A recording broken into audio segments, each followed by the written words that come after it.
Well, hello. Welcome to October 5th, 2024. My name is Kurt, and this is my daily good life meditation. This is something that I do every morning, a little bit after waking up, to remember my life objectives and principles, and to see how I did, a measure how I did, applying these to the day that I just lived, and planning on how I'm going to use it on the day ahead.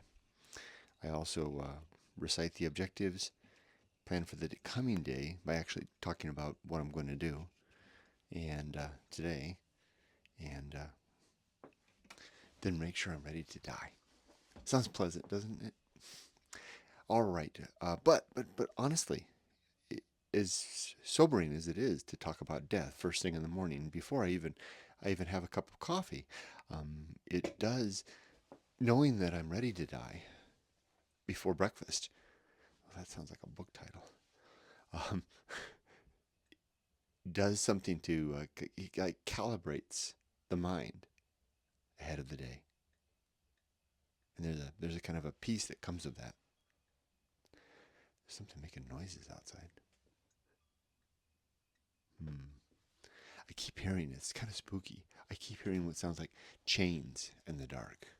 Doesn't that give you the shivers? What could that be? Anyway, last night and yesterday, I slept well last night. Although my sleep was troubled by the fact that I had a cheeseburger and fries for dinner, and I had a beer to go with that, and a little bit of ice cream. Basically, a very American meal.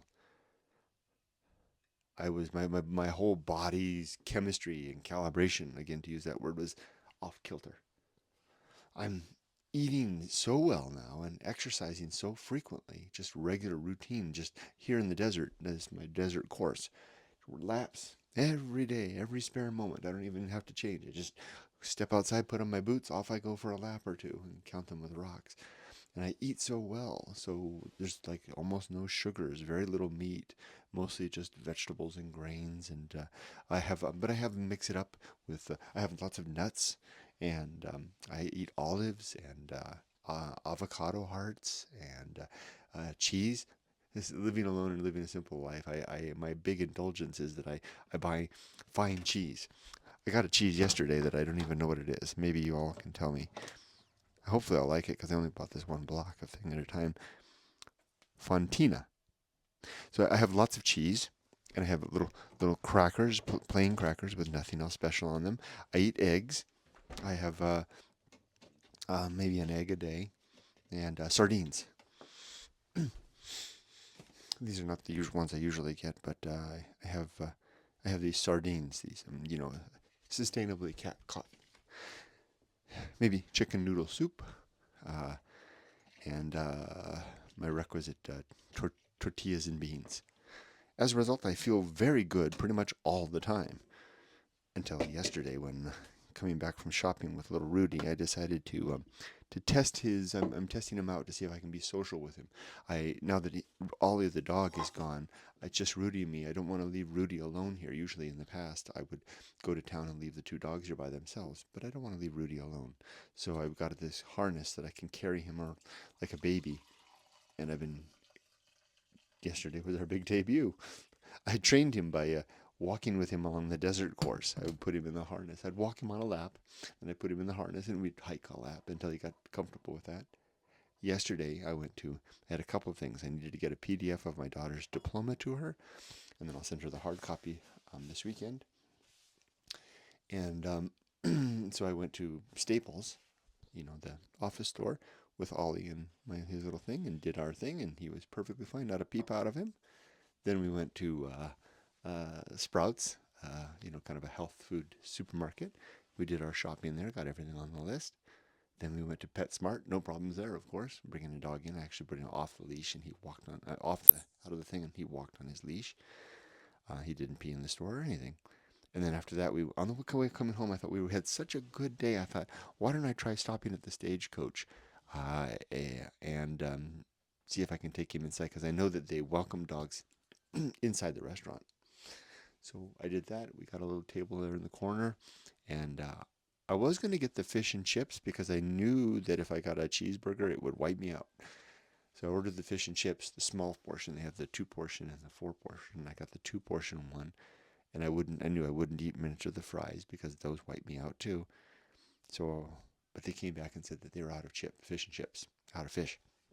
So I ordered the cheeseburger, no sauces, just plain cheeseburger, and I ate that. And then while I was waiting, the waitress brought she asked first if she could have a pup cup for little Rudy because Rudy was hanging on my side.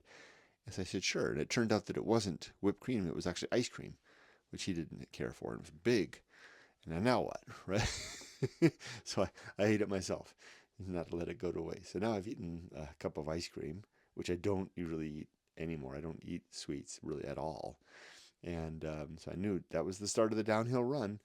Then the cheeseburger came, and I ate the cheeseburger, and I ate half the fries, and I had ordered a Blue Moon beer, and I drank 3/4 of that. I didn't finish that, and I did not finish the fries. I ate maybe a big pile of fries. I ate maybe a little less than half.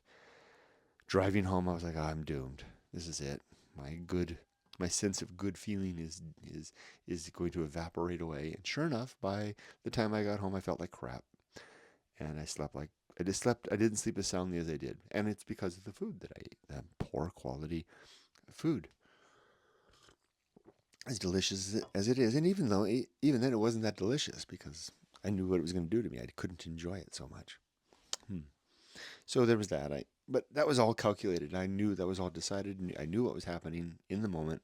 Decided to do it for the fact of the social experiment with little Rudy to see how he'd do. And he did okay, except he did get a little bit growly with one guy that got a little too close. Sometimes people just don't keep their distance, and so he got a little bit. And I said, yeah, yeah, yeah, and I just kind of held him aside. To be expected, right? It was a long day. That was at the restaurant. Other than that, oh yeah, yesterday. Oh, I just dawned on me. I'll go into this later, maybe in my blog, but in my uh, what you call it, my podcast. It really just dawned on me yesterday that I've stayed too long. The dogs are free to go. Now they can both travel to Japan now. That was the reason I stayed behind while my family went first. And so that Yumiko could get us set up. We didn't want to show up at Grandpa's house with daughter, son-in-law, and 2 dogs in tow. So Yumiko needed to set things up first, which she has, and the dog's paperwork is ready to go. But I stayed too long. I have stayed too long at work. I still have 2.5 months to go, and I'm going to keep to it. But I've this is more complicated than I can get into in this video. But I should have left a month ago.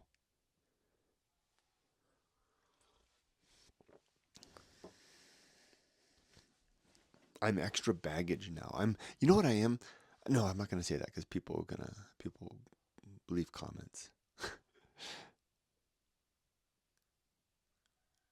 I'm the guest. Okay, but this is not what I was going to say. But I'll say this. This works.